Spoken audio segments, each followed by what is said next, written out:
ناظرین، جو لوگ انصاف کی کرسی پر بیٹھتے ہیں اللہ تعالیٰ کہتا ہے کہ وہ میرے نائب بن کے بیٹھتے ہیں، تو پھر ان کے فیصلے جو ہیں وہ رعایا کے اوپر ایسے ہونے چاہیے کہ جن سے انصاف ہوتا ہوا نظر آئے، اور اگر آپ انصاف نہیں کرتے یا آپ کسی کے دباؤ میں فیصلے کرتے ہیں تو اس کا جواب جو ہے وہ آپ کو دینا پڑتا ہے۔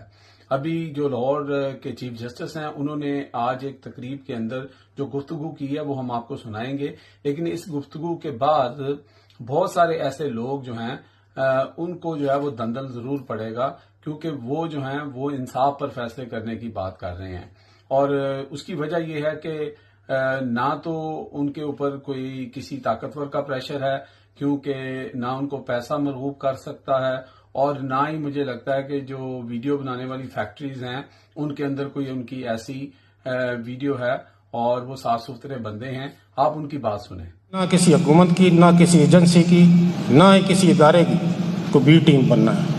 ہم نے اللہ تعالیٰ کو جواب دینا ہے۔ اگلے جہان میں ہمارا حساب ہوگا، اس وقت ہمارا ساتھ کوئی اور نہیں کھڑا ہوگا۔ یہ عدالتی نظام کسی طاقتور کے لیے نہیں بنایا گیا۔ یہ عدالتی نظام ایک مظلوم، بے کس اور کمزور کے لیے بنایا گیا۔ عرش والے خدا کا خوف رکھیں گے اور فرشی خداؤں سے نہیں ڈریں گے۔